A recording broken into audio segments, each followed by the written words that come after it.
All right, so we're diving into this book you shared, Beyond Academic Excellence, to uncover some of those secrets to academic success. Yeah, sounds good. And we've got these two students, Oluwatobi and Abraham, who've done some pretty amazing things academically, and they're sharing their stories in this book. So Right. we're going to be unpacking their journeys, looking for those golden nuggets of wisdom that people can use, no matter where they are in their own pursuit of, learning and excellence. Right. And the book kicks off with Oluwatobi's story, and he talks about how his parents really instilled this love of learning from a young age, Okay. Yeah. making it fun, making it about curiosity. It wasn't about, drilling and all that. It was really about fostering that sense of wonder Mhm. that kids naturally have. Yeah, and what's interesting is that so often how we view learning early on really shapes, it has a huge impact, I think, on how we approach it later in life. Mhm. When you're a kid and learning is presented as this adventure, you get to explore the world around you. I think it sparks a really different kind of motivation. It's Mhm. not about memorizing facts just to please a parent or a teacher. Right, right. It's about satisfying that natural curiosity that you were talking about. Totally. And he even talks about like how much he loved to read. Okay. And he would often read books that were meant for older kids. And think about what that does, not just in terms of knowledge, but vocabulary, just general comprehension skills. It's like a workout for your brain before you even realize it. Absolutely, yeah. And reading really helps you make connections between ideas. And then Yeah. there's imagination, which is huge. So it's no surprise that he did well academically because he was building those skills, from when he was young. Yeah. What was your version of reading growing up? What was the thing that got you excited to learn? That's such a good question. I'm going to have to think about that one.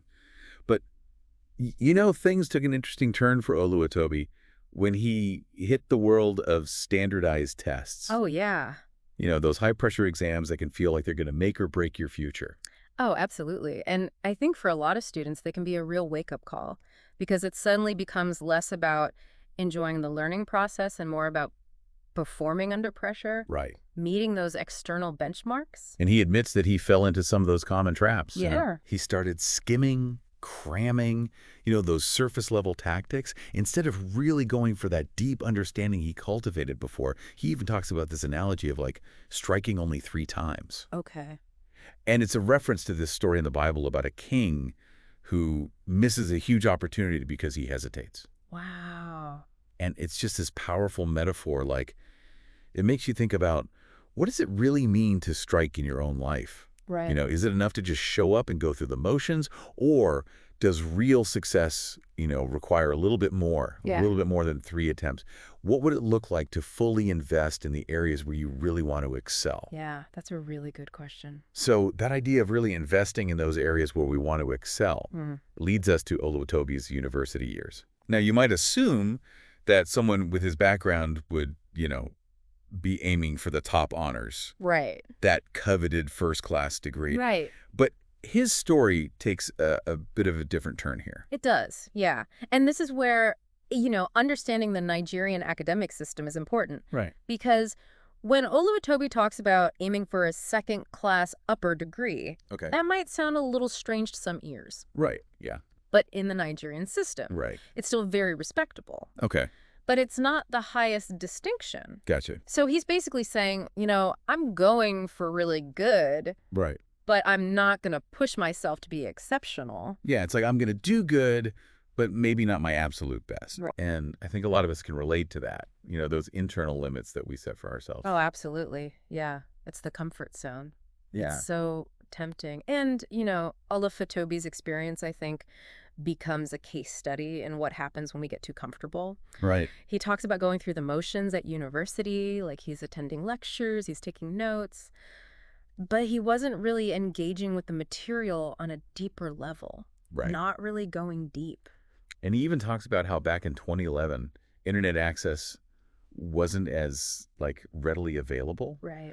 especially, in his dorm room. So imagine that, like no Google Right. at your fingertips, Yeah. Yeah. no quick Wikipedia searches to like clarify a concept. That's wild. Right. Yeah. So how would we even approach studying? Like he really had to be resourceful. Totally. Yeah. Right.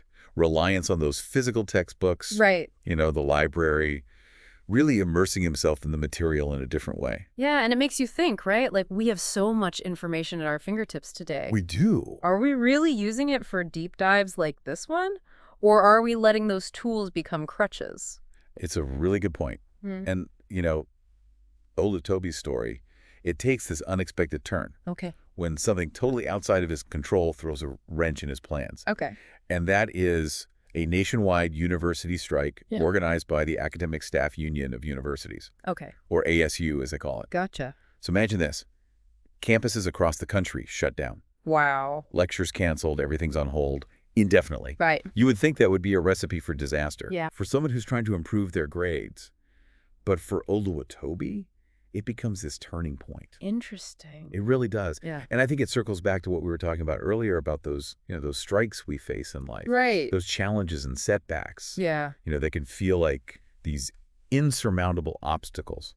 This ASUU strike, as disruptive as it was, it kind of forced a pause, Right. right?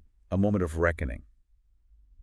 And it gave him the space to reassess his approach. Huh? He mentions reconnecting with his faith during this time, which gave him a new sense of purpose. Mm. He used that time to really delve back into those subjects he'd struggled with, but this time with a different mindset.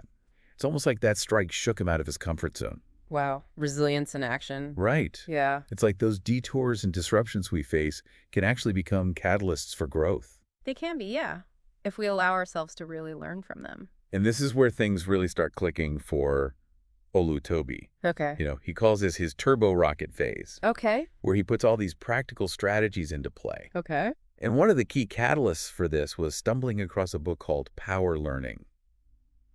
Talk about being in the right place at the right time, right? Isn't it funny how that happens? Like the right resource just kind of Appears. appears exactly when you need it. Totally, yeah. And it sounds like this book really introduced him to this whole new world of study techniques and different learning frameworks. Mhm. And it reminds us that we don't have to reinvent the wheel, Mm. There are people who've studied this stuff. There's all this research and knowledge out there about effective learning. Yeah. It's up to us to be proactive and go find it. Yeah, totally. And he really gets into the kind of the nitty-gritty, and he shares honestly, some unique tactics that work for him. Okay. Like, he talks about using the weather app on his laptop, Okay. but not for checking the forecast. Right, right. He used it as a time management tool. Oh, wow. I like that. So he lived in a really crowded dorm, okay? Meh. So he would use the weather app to kind of plan his study sessions around laundry days Okay. because rain meant limited drying space. Right. So those rainy hours became prime study time. I love that. Turning a constraint into an advantage. Right. That's great. So clever. He also talks about using like noise-canceling music, but with a twist. Okay. He would put a single gospel song on repeat to drown out Oh, yeah. distractions. Wow. I don't know if I could do that. I don't know if I could either, honestly. I'd probably go a little crazy. Yeah. But for him, it was like pure focus fuel. That's amazing, but it makes me think too about, how important it is to kind of personalize the learning process, What works for one person Right. might not work for another, Totally. The key is to experiment. Right. Find what works for you, create an environment that really helps you focus. Exactly, yeah. Your version of noise-canceling music might be, white noise or ambient sounds, or it might be silence. Totally. And it's not just about the external environment either. Right.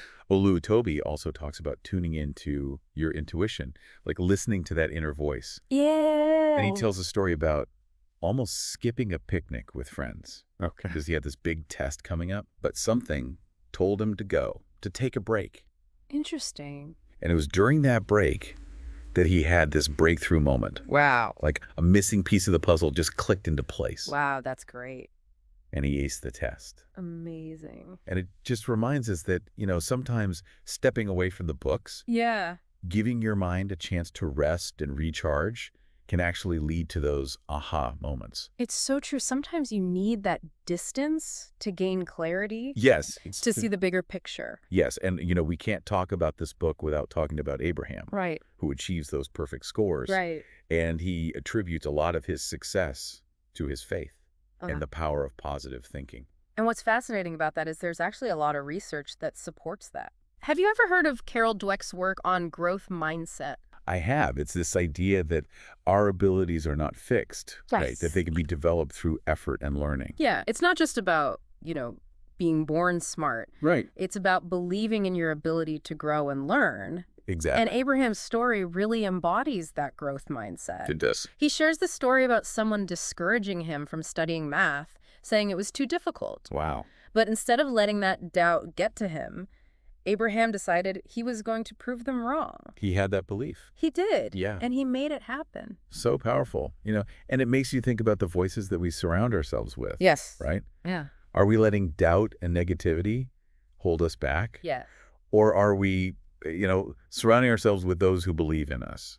It's a really important question to ask ourselves. It is. It is. And ultimately, Olu Toby and Abraham's stories remind us that academic excellence, it's not just about, textbooks and study hacks. Right. It's about cultivating the right mindset, Actually, embracing challenges, and believing in our own potential. it's about that journey of continuous learning and growth, Yes. and remembering that we're all capable of achieving amazing things. Couldn't have said it better myself.